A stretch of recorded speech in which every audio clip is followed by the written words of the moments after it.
सब कुछ हो गया, भाजपा की पूरी छीछा लेकर हो गई, दुर्गति हो गई, भाजपा की सारे देश में बदनामी हो गई। विनेश फोगाट से चुनाव लड़वाकर उनसे केवल प्रचार कराती, बजरंग पुनिया या दूसरे लोगों से चुनाव लड़वाती और न केवल हरियाणा में विनेश फोगाट को सीमित करती बल्कि सारे देश में प्रचार करवाती। लेकिन पता नहीं क्यों अभय जी की पूरी बात सुनकर मुझे वो बचपन में कहानी पढ़ी थी ना, हमने वो सोने के अंडा देने वाली मुर्गी, एकदम से मेरे जहन में वो ख्याल आया। आपको भी बीजेपी को कटघरे में खड़ा करके देखा नहीं जाता है, सच्चाई बोलने आपको भी चुभता है। जिन्होंने पर्ची और खर्ची पे पूरी सरकार चलाई, जिन्होंने हरियाणा में से भ्रष्टाचार किया, जो अपने 3 नेताओं के हाथ में एक दूसरे से मिलवा पा रहे, वो बात करेंगे बगावत किनके साथ सिमी रोज बैन को न्याय नहीं दिला पाए, जिन्हें कांग्रेस पार्टी में कास्टिंग काउच को एक्सपोज किया। व्यक्ति का नाम है लाल सिंह, जिसने कटुआ रेपिस्ट के पक्ष में रैली निकाली थी। कांग्रेस पार्टी ने इसको टिकट दिया था, टिकट से इनका मन नहीं बढ़ा तो एक रेप एक्यूज को बैक करने वाले को आज अपना स्टार कैंपेनर बनाया। दोस्तों नमस्कार, स्वागत है आप सभी का। आप देख रहे हैं एसके डिबेट। विनेश फोगाट और बजरंग पुनिया दोनों पहलवानों की राजनीति में एंट्री हो गई है। दोनों पहलवानों ने कांग्रेस में शामिल होकर अपनी राजनीतिक पारी का ऐलान कर दिया है। कांग्रेस में शामिल होने के बाद विनेश फोगाट ने कहा, जब हम रोड पे घसीटे जा रहे थे तो देश में बीजेपी के अलावा सारी पार्टियां हमारे साथ खड़ी थी, हमारे दर्द को समझ पा रही थी। उन्होंने आगे कहा कि कांग्रेस में शामिल होकर मैं बहुत प्राउड फील कर रही हूं। वहीं दूसरी तरफ अब दोनों पहलवान बीजेपी के सीधे सीधे निशाने पर आ गए हैं। बीजेपी अब पहलवान आंदोलन को ही राजनीति से प्रेरित बता रही है, जबकि ब्रजभूषण शरण सिंह पहले दिन से ही अपने ऊपर लगे आरोपों को सिरे से खारिज करते आ रहे हैं और इस आंदोलन को भी राजनीति से प्रेरित पहले दिन से ही बताते आ रहे हैं। आज की डिबेट इसी मुद्दे पर होने वाली है। बीजेपी की तरफ से प्रदीप भंडारी, अखिलेश प्रताप सिंह कांग्रेस पार्टी की तरफ से और वरिष्ठ पत्रकार अभय दुबे हैं। दोस्तों वीडियो बहुत मजेदार होने वाली है। आपसे अनुरोध है वीडियो को अंत तक जरूर देखें। वीडियो पसंद आए तो लाइक करें, शेयर करें, कमेंट करें और मेरे चैनल को सब्सक्राइब करें। तो दोस्तों मेन डिबेट स्टार्ट करते हैं। चलिए शुरू करते हैं। मामला हरियाणा चुनाव का है और ये जो खिलाड़ी हैं ये सिर्फ पहलवानों की लड़ाई लड़ते हुए नहीं बल्कि उसके बाद हमने देखा किस तरीके से इनका दायरा बढ़ा। ऐसे में हरियाणा चुनाव बीजेपी के लिए मुश्किल बढ़ती हुई। यहाँ महिलाओं के यौन शोषण का सवाल और और खासतौर से उस एसोसिएशन के नेता द्वारा यौन शोषण का सवाल है जिसमें जिम्मेदारी थी कि वो उनकी रक्षा करता, लेकिन उसने उल्टा किया उसका बिल्कुल।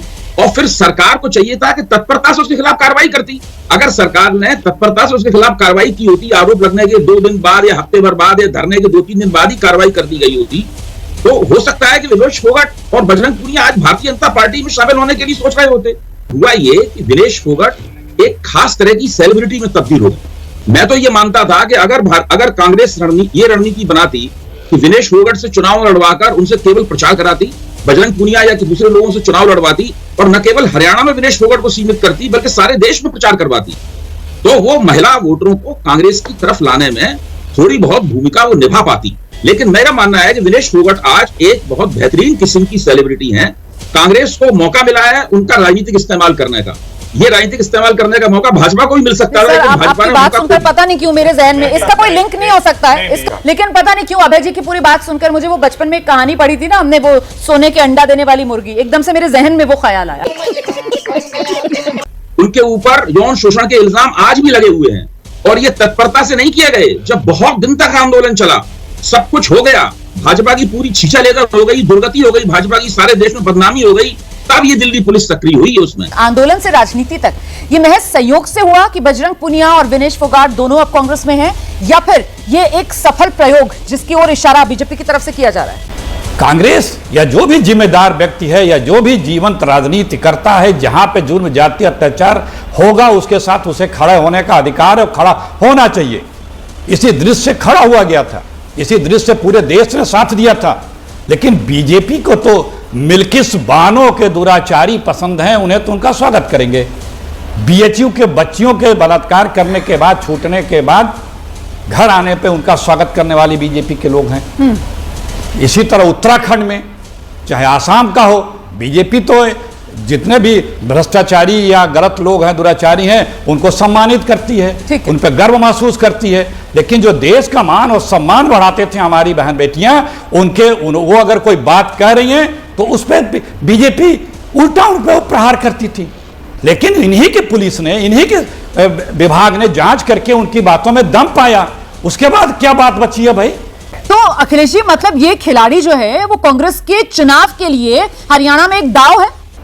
अब आए बाएं साए बकने से बात नहीं बनेगी।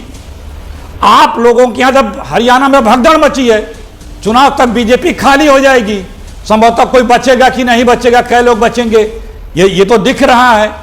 2500-30 एमएलए भूतपूर्व वर्तमान जो हैं मंत्री जो हैं वो बीजेपी छोड़ चुके हैं। अखिलेश जी, आप और इतने जब वरिष्ठ हैं सर, ये अपने आरोप के जांच की मांग कर रहे थे, जोड़कर आपसे कह रही हूं सर, अभी आपने यहां पर इतनी बड़ी बात कह दी, आपने कह दिया प्रूव हो गया, सत्यता थी। सर आप जानते हैं ना इस देश के अंदर ये सत्य है, प्रूव हो रहा है नहीं हो रहा है, उसका फैसला सर अदालतें करती हैं। चार्जशीट से प्रूव हो जाता है क्या सर? फिर तो अभी यहाँ पर प्रदीप भंडारी बैठे हुए हैं सर, वो कितने नेता कौन जमानत पर है, सबकी सबके खिलाफ वो प्रूफ जो है वो कैसे साबित हो रहा है, वो ये गिना देंगे सर। नहीं गजब बेइज्जती है। अरे भाई, जब किसान हो या महिला पहलवान हो या नौजवान हो, जब अपनी मांग के लिए दिल्ली में बैठते हैं, कांग्रेस का हाल तो वो है, सेंटेंस तो पूरा होने दें। आप ही से पूछ रही हूँ, कांग्रेस का हाल तो वो हो रहा है, हींग लगे ना फिटकरी रंग चोखा है। हरियाणा चुनाव में आपका वो हाल हो जाने दिया करें, मतलब संघर्ष जो है वो पहलवानों ने किया, लड़ाई पहलवानों की, और आप आ गए सर, क्योंकि वो बीजेपी ब्रजभूषण शरण सिंह के खिलाफ आवाज उठा रहे थे, आप आ गए सर, अब उनका फायदा आप। और मैं क्यों कह रही हूं उनका फायदा आप, क्योंकि हरियाणा के अंदर ये कुश्ती बेल्ट की जो सीटें गिनी जाती हैं, ये 16 विधानसभा सीटें हैं, 16 विधानसभा सीटों पर इसका प्रभाव पड़ेगा। आइए आ रही हूं, आपको अबे जल्दी बोल, कल सुबह पनवेल निकलना है। आपको भी बीजेपी को कटघरे में खड़ा करते देखा नहीं जाता है, सच्चाई बोलने आपको भी चुभता है। सर मैं तो बात संतोष पूरा नहीं होने दिया आपने। जब किसान नौजवान, बस सुनिए, नहीं सर सुनिए, मैं 10 सेकंड नहीं बोल पाया था, आप बात करिए, मैं 10 सेकंड भी नहीं कंप्लीट कर पाया था, आपने सप्लीमेंट्री लगा दिया। आज बीजेपी परेशान है हरियाणा में, पूरे देश में। अब बीजेपी के लोगों को भी ईडी सीबीआई का डर नहीं है, वो बीजेपी के खिलाफ खुल के बोल रहे हैं, क्योंकि 5 बार यू टर्न ले चुके हैं। अब वो मोदी जी में वो हिम्मत ताकत नहीं रही, अब लोग सच बोलना शुरू कर चुके हैं। हरियाणा की बगावत इस बात का बीजेपी में सबूत है कि अब कोई मोदी जी को बर्दाश्त करने को बीजेपी में भी तैयार नहीं है। रुमाना जी देखिए, राहुल गांधी जी बेल पे हैं और कांग्रेस के कई लीडर्स इस वक्त बेल पे हैं, तो हम केसेस की बात करने जाएंगे तो आगे तक बात जाएगी, पर मैं आपको बताना चाहता हूं, मैंने घड़ी क्यों दिखाई है आपके शो में, क्योंकि टाइम टिक हो रहा है। एक महीने में हरियाणा का चुनाव है और इसीलिए इमीडिएट इफेक्ट से रेजिग्नेशन लिया गया, क्योंकि कांग्रेस पार्टी को पता है कि वो हरियाणा का चुनाव नहीं जीत रही है। मैं बताना चाहता हूं क्यों। इन्होंने कहा कि भाई हम राजनीति करते हैं। मैं आपको स्टेटमेंट बताना चाहता हूं। 7 अगस्त 2024 को प्रधानमंत्री नरेंद्र मोदी जी ने विनेश फोगाट के साथ में खड़े हुए। 4 जुलाई 2016 को प्रधानमंत्री नरेंद्र मोदी जी विनेश फोगाट के साथ खड़े हुए। 30 अप्रैल 2018 को प्रधानमंत्री नरेंद्र मोदी जी विनेश फोगाट के साथ खड़े हुए। 20 अगस्त 2018 को वापस से विनेश फोगाट के साथ खड़े हुए। 19 सितंबर 2022 को वापस से खड़े हुए। उसके बाद 6 अगस्त 2022 को वापस से खड़े हुए। 13 मार्च 2019 को वापस से खड़े हुए। 13 जुलाई 2021 को वापस से खड़े हुए। 3 हफ्ते पहले वापस से उनकी तारीफ करी, क्योंकि प्रधानमंत्री और हमारी पार्टी के लिए खिलाड़ी का योगदान होता है। परंतु जब पिछली बार विनेश फोगाट ओलंपिक्स के अंदर हारी थी, क्या राहुल गांधी और उनका पूरा परिवार राहुल गांधी उनके परिवार से मिले? नहीं मिले। क्यों? क्योंकि उस वक्त राजनीतिक फायदा नहीं दिख रहा था। हम प्रधानमंत्री मोदी उस बार भी मिले, 3 हफ्ते पहले भी उनके साथ खड़े रहे। ये सिर्फ खिलाड़ी में या किसी में भी राजनीतिक फायदा देखते हैं जिससे इनकी राजनीतिक रोटी सेकी जा सके। परंतु जब कोई राजनीति के अंदर आएगा, उसका राजनीतिक मोटिव होगा तो हम सवाल करेंगे। ये हरियाणा की बात कर रहे हैं, जिन्होंने पर्ची और खर्ची पे पूरी सरकार चलाई, जिन्होंने हरियाणा में से भ्रष्टाचार किया, जो अपने 3 नेताओं के हाथ नहीं एक दूसरे से मिलवा पा रहे, वो बात करेंगे बगावत की। इनके तो ऊपर सोनिया गांधी कैंप पर लगे, राहुल गांधी कैंप पर लगे। उन्होंने इस खेल का क्या हालत किया था, ये देखिए कांग्रेस पार्टी के समय की रिपोर्ट कि हॉकी प्लेयर्स जो है उनको बूट्स तक नहीं मिले थे ओलंपिक्स में। 25,000 का कैश प्राइज लेने का मना कर दिया था। अखिलेश जी को ओपन चैलेंज करना चाहता हूं, स्पोर्ट्स पे डिबेट करिए,